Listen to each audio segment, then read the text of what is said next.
What's up, y'all? This episode of Restaurant Owners Uncorked is with Emily Blount. Emily is the owner of Saint Leo as well as Saint Leo Lounge down in Oxford, Mississippi, and she's got an incredible story. She's an amazing lady, very just genuine, authentic, nice, humble, passionate, great energy, and gosh, she started Saint Leo 3 years ago, and in the first 3 years, they've already been semi-finalists for two different James Beard Awards. And St. Leo Lounge actually just opened here this past March 2019, so we talk about that. That was just a few months ago. But 3 years into St. Leo, and things are going really well, and this is a fun episode from somebody who I admire quite a bit. Y'all enjoy. All right. Hey, everybody. It's Will with Schedulefly, and I'm super excited today to be speaking to Emily Blount. Emily's in Oxford, Mississippi. She owns St. Leo and as well as St. Leo Lounge, which just opened a couple months ago. And it's just done so well. I mean, St. Leo was James Beard semi-finalist for Best Restaurant in 2017, 2019 semi-finalist for Best Outstanding Bar Program. Bon Appetit had St. Leo as a top 50 restaurant in the country in 2018. There's probably a lot more. So, Emily, thank you for taking the time, and congrats so much on the success. You haven't even been open that many years, have you? No, and thank you for having me. And hi, everybody. We have been open almost exactly 3 years. We just had our third birthday at St. Leo, and that definitely feels like a benchmark in small businesshood to get to that 3-year mark. Yeah. And then the lounge just opened about 3 months ago. So getting settled in and into the groove with St. Leo, and just needed to spice things up a little bit and open a brand new spot. Well, either really smart or slightly crazy. No, one of those. Yeah, I mean that timing seems pretty natural, and but I mean there's never a good time, right? I mean it's just it's yeah, it's like having kids. Like Yep. you got to jump in and do it, and look at your market and see if it makes sense. And I think that that was the path that I was on in terms of looking at opening a new place, was trying to see if we could fill another need that was left unfilled in our community, and I hope and I think that the lounge is doing that. Well, okay. Well, that's interesting you bring that up, your community, because you're there in Oxford, Mississippi. But I was reading up a little bit beforehand, and so you were born in Northern California, spent 10 years in New York City, and what I read, it may have been on your website or in an article, but that St. Leo sort of combines your love of big city style and small town hospitality. And then the earthy simplicity of Italian cooking. So by way of Northern California, New York City, how did you wind up in Oxford? Oh man, I married a guy I met in the bar. Who happened to be from Mississippi.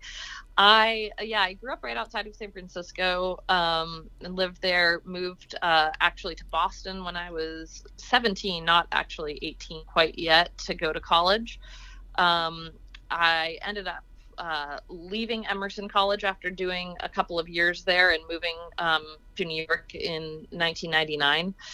And in 2006 is when I met my now husband, who is from Mississippi. Definitely did not think I would be moving to the South, but after having kids in New York, decided we were ready for a change. And really, after kind of all the cards were on the table, we decided to give Mississippi a shot, knowing that we could always go back to California or New York if it didn't work out. That was actually sort of the deal, was if it was terrible in 2 years or 5 years, that we wouldn't stay. And I guess if St. Leo is 3, and I've been here for 7 years now, we were here for about 4 years when St. Leo opened. And so I think I felt really invested in the town at that point, just from having been here for that short period of time, but starting to raise a family here. And I think the community really provided an opening that I don't think may have been available to me, or one that I would have been brave enough to take in a larger market or a larger city like New York or San Francisco. Well, I've never been to Oxford. I've heard so many great things about Oxford. Did you? So you were there 4 years. What were you doing? I mean, had you owned restaurants before? Or did you spend a lot of time in hospitality, or what was your background?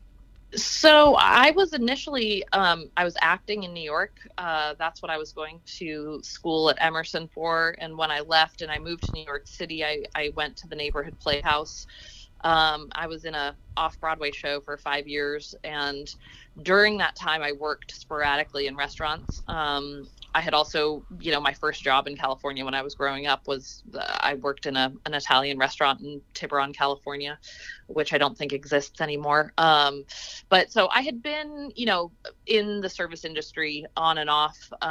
Most notably, I worked at a place called Raoul's in New York, which I loved so much.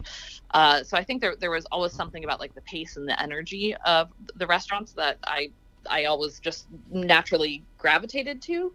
And then I totally was taken with Gramercy Tavern in New York. It kind of became my husband and I's spot. And when I read Danny Meyer's book, I realized that enlightened hospitality had truly happened to me. And so when I stopped acting, and because I had 2 really young kids, my kids are pretty close in age, and we knew that we didn't want to raise them in New York City, that's sort of when the wheels started turning for me, and I thought I was going to do something hospitality related.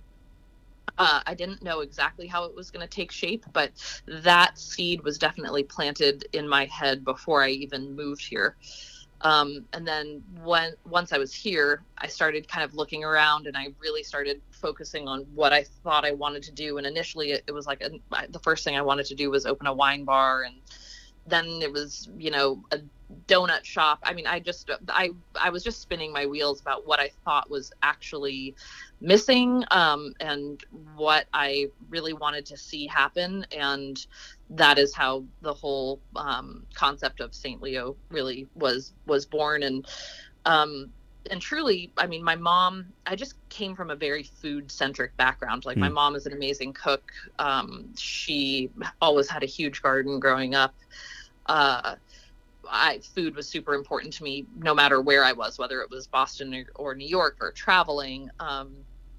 And I felt like there was a gap in the market down here, and I wanted a place that I wanted to eat at. And also I wanted to create a sense of space and experience with atmosphere. And then I finally found that building that St. Leo is in. It's super old. It reminds me of New York. It's long and thin, and it's like a railroad apartment.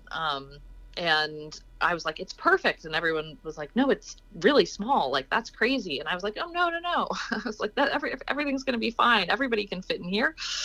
And so, yeah, that's really how, that's kind of the short version of how everything got started. Did you, so you read Danny Meyer's book, was it Setting the Table? Yes. Mm-hmm. Boy, I can't tell you how many times people that have been very successful in the restaurant business that I've spoken to have mentioned that book. I've read it too. It's fantastic. He's really inspired or helped inspire or added inspiration to a lot of people in this business. 100%. It is true. What were some of the big things you took from that you've deployed at St. Leo? I think that for me, hospitality is never ending. It's always a work in progress. It's new every day. And I think that is so important. And one thing he says in the book, which, and, maybe it's just ringing particularly true for me right now, although I've seen this thread throughout, but hospitality is a team sport. And you have to be with people to play it.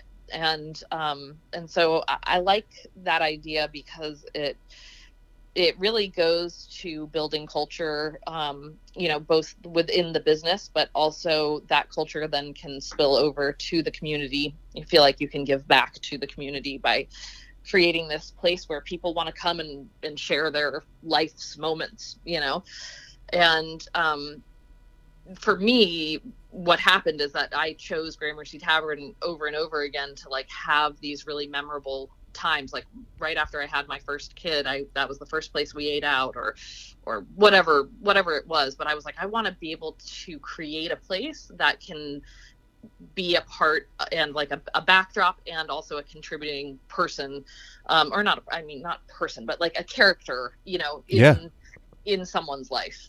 So I think that you can achieve that through having great hospitality, which is what we're trying to do.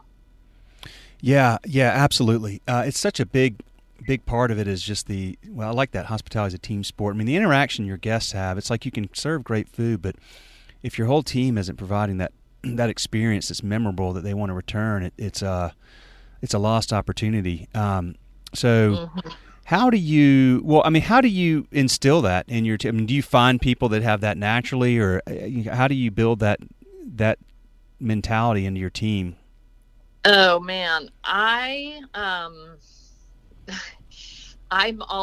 still trying to figure that out. It's really hard. I think that at least for me, the part I love the most and the part that I find the most challenging is the people management side of it. Yeah.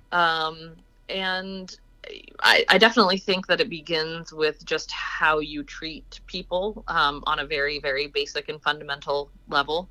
And how you show up every day, I think is also a really big part about that. We, especially at the beginning, and this was done to set the tone of the culture, but we just did a lot of training. And the great part about Oxford, in a lot of ways, is, we have a lot of people that this is their first job. So you can kind of sow the seeds that you want to see come to fruition, from the beginning without having to break bad habits or things like that. But I genuinely think that, on a very fundamental level, I just believe people are good. And I think that people who are treated well, that it kind of all comes back to, it's that cycle. It's actually the cycle that Danny Meyer talks about, which is the virtuous cycle. But treating your employees well, then therefore they will treat your customers well, et cetera, et cetera. So we do a lot of talking about a lot of those principles. We and the biggest of those just being kind of stepping up to the plate every day over and over again with the best version of yourself that you can bring. Well, it's interesting, and you were in acting, and I mean, you're really putting on a production every day, aren't you? And it's almost totally. And if you nail it one night, awesome. But then you got to go nail it again the next day, right? It's not much time to celebrate a great night, and always. Yeah. It's a daily thing. So it's a tough thing to do. I'm sure to keep that day after day to keep that level of hospitality coursing throughout the veins of your whole team and getting everything right. But I'm assuming that you do a lot of communication ongoing with your team. Lots of communication, ongoing training, just daily check-ins. I meet with my managers once a week, but where we all sit down together. But I talk to my managers every day. And so at the team lineups is a good time to kind of re-energize and remind people about things that may or may not be working really well. So yeah, communication is definitely key. And the truth is, just like being in a show for 5 years, there are a lot of days that you don't get it right. But how do you recover? How do you keep the show going on? Because the show must go on. And so that's part of the challenge that actually makes it exciting, and why I'm happy to be in the industry, really, because there's never a dull moment. Is part of that? I mean, do you have to have people that I'm gonna imagine you've got to have people that are self-aware, so that they know if they're not getting something right or they didn't get something right last night, and then also willing to accept constructive criticism and learn from it and grow from it versus being upset by it. Yeah, I think and I think that is that's so much a part of the challenge because, you know, people, you have to be open to hearing it, and we hear it from our guests too. We hear where we've gotten it right and we hear where we've gotten it wrong. And definitely try to listen to that, and then personally I try to look at like, okay, what's the positive side and then what's the growth side rather than dwelling on the negative. So, and there's some saying, which I'm not going to remember all the words, but essentially you need to praise way more than you punish. And so focusing on that, I think is super important. I've heard praise in public and critique in private too as well. Yeah, I think that's legit for sure. Well, okay, so 3 years in, and then you decided to open Saint Leo Lounge. And by the way, so one thing I want to ask you before we get into that, I did notice something I thought was really cool. It talked about how you wanted to serve the way your mother did, and you already mentioned, you came up from a family that was very food oriented. She was a great cook, but it was with generosity and detail, which I thought was really cool. That's a good combination. Yeah. So my mom is super detail oriented, and very, like, she is the woman who picks her, like, each blueberry in her basket at the farmer's market. She picks each one out, and so she, she has inspired me to see things in that way, which I'm laughing because sometimes that's also one of the things that I would say that my team would be like, well, she can be really, really nitpicky about all of those details, because I see all the little things. And I definitely feel like I got that from my mom. My mom has just the quality of food, and always from a very young age. I mean, she was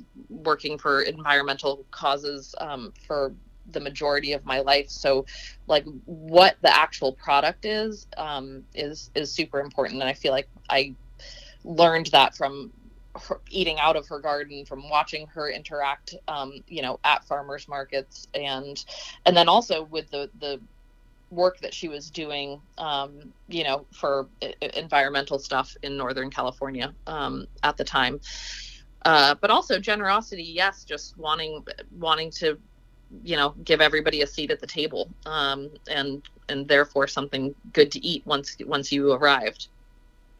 Love it. So you then in March opened Saint Leo Lounge, which is it in an old newspaper building? Is that right?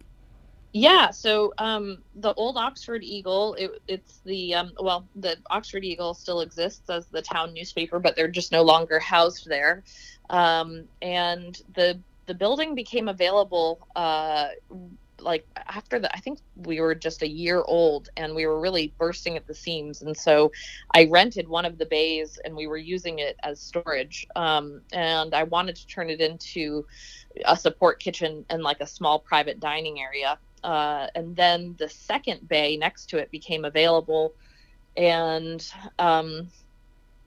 I was like, oh, I should just take both, which then turned it into a way bigger construction project than I had previously imagined. And that the build out took a while. We were a little bit behind schedule. And so we got open. But what's cool about it when you go in, so we opened up the two bays so you could, like now it's one big space. But I just like uncovered the old floors, and you can see the old footers of the huge printing press and like the ink wells where they used to be. And then where the ceiling goes way up high, just in one portion is where the printing press actually physically went way up. And so it's really neat. I love the history of the building.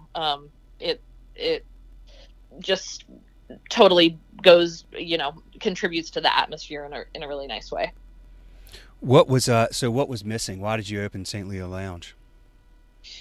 So from the St. Leo perspective, we as much as when I saw the building and thought, this isn't too small, we can make this happen here, I really had underestimated how busy we became. And so our kitchen was it's really small. And so from a practical standpoint, I wanted to make St. Leo's product better by having the space to, bake all of our bread there, do all of the pizza dough there, make all of our cheeses there. So that has allowed us to move that part of our production for St. Leo over there with, again, the hope that the product quality increases and the consistency stays, as one of the most important factors.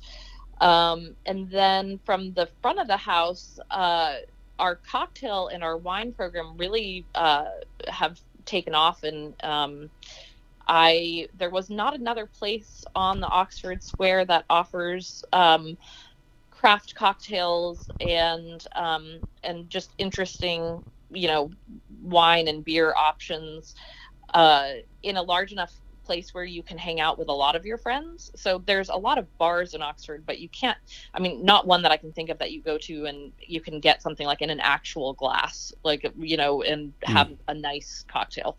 So, and one thing I learned about Oxford also is that everyone has large parties, and at St. Leo that's a little bit tough because it is a smaller space. So, we also had a lot of requests for events and rehearsal dinners and birthday parties and things like that. So the thought was, we're going to open this larger space that will have the flexibility to house private dining or private events. And then if it's not rented out, that we could have this kind of spillover cocktail lounge bar with snacks that would still feel similar to St. Leo, but a little bit more relaxed, and where you could have a lot of people at once. Everybody has large parties. Isn't Ole Miss in Oxford? Is that right? Yes. Okay. So Ole Miss is here. We are a small town of about 20,000 when school is not in session, and about 40,000 when school is in session. There's Memphis is about an hour away, and there's a couple 100,000 in kind of like as you get farther and farther out, but it is small.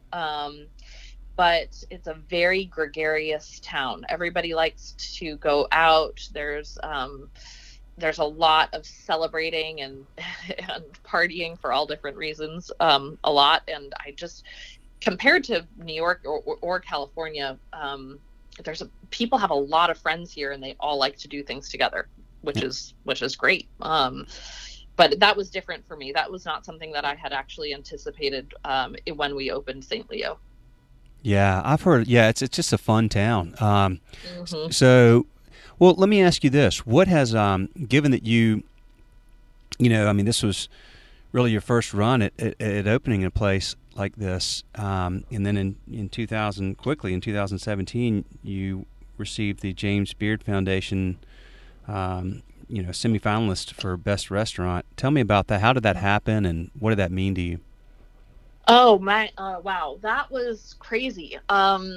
It was huge for us. I will never forget the moment that someone I found out via text, actually, because it was so not on my radar that I didn't even know that the list was coming out. Okay, so I was going to ask you, did you know it was coming? So you really didn't. You weren't even. Oh no, I knew. I didn't even know that they knew who we were. Wow. I would have never dreamed that we would have been on that list. I don't know how it happened. And so I got a text that was like, "Congratulations," and I was like, "For what?" And so truly, truly blown away, and definitely has altered the course of our business without a doubt. It not only is just such an honor to be on their radar, but also such an internal confidence boost for me, who had just taken this huge leap of faith jumping into this, not really knowing what I was doing. But also just for the whole team, that like we were really working towards something that was meaningful and bigger than, you know, any one of us combined. So that was, it was totally life-changing in that sense. And was the fire that just made everything like, oh, okay, yeah, this is what we are working for and fighting for. And then therefore has opened actually a lot of doors. I applied for and was selected for the James Beard Women in Entrepreneurial Leadership program. Yeah, I was going to ask you about that. Was that like last September? Is that right? Yeah, and that was also just incredible. What was that all about? So they choose 20 women who have businesses across the United States, and you get together and essentially do a week-long workshops and learning really about how to grow your business. You know, it's everything from marketing to finance to figuring out how to pitch, you know, growth to investors. But I mean, the really biggest thing for me was that I met these other people who are super passionate, super talented, have amazing businesses, and we were all able to just bond and throw things back and forth and say like, oh my gosh, yeah, you go through this too. Okay, wait, how have you done this? So like the friendships and camaraderie that came from that have genuinely changed just my life. I know I just said that about the James Beard nomination too, but those are two things that actually really do qualify for me on that level. And they're amazing resources. So I feel very connected to that community now, and it was empowering. You know, women make up a very small percentage of business owners in America, and they definitely receive a way minuscule amount of the funding that is out there. So to be able to connect with people who are kind of just, you know, what's the word, just fighting for a seat at the table, really, in the industry at large was it's pretty cool. Well, congrats on that, and I'm sure that was. I'm sure you were inspired by everybody there. Is anybody in particular that stands out that you've really connected with, that you've stayed in touch with and learned from? Oh man, all of them. Yeah. Too many to name, and we've all done a really good job of keeping up and going and finding each other at all these different conferences. But I can't even start naming them because I would have to name all of them. I hear you. Although I should really recommend Schedule Fly to them. I don't know if they use your scheduling app, but they should. Yes, spread the word. I mean, we'll take it. I mean, we've grown only through word of mouth, so that's literally our entire business has been on word of mouth. But oh wow, that's so cool. Yeah, 12 years and 7,000 customers. It's just been word of mouth, one to another. Oh my gosh, I didn't even know you'd been around for 12 years too. Yeah. That's awesome. Yeah. I mean, we don't do any advertising or sales or you know, no traditional marketing or anything like that. So we just so yeah, it's been sort of a like nice steady pace all those years. But anyway, I don't want to talk about us. But I appreciate. Yeah, feel free to mention anybody. So I will. And then so then now you're on the radar, and now you know, you got the Outstanding Bar Program nomination from James Beard this year, and your bar program manager, is it Joe Stinchcomb? Is that right? Okay. Yeah, Joe Stinchcomb is our bar director. So he is overseeing the programs at both places. Okay. He's super talented. He's been doing a great job. He has an unbelievable team behind him. I have Sawyer Danielson as our bar manager at Saint Leo, and Delantric Hunt is our bar manager at the Lounge. They work side by side with Joe. And Joe's just really come into his own.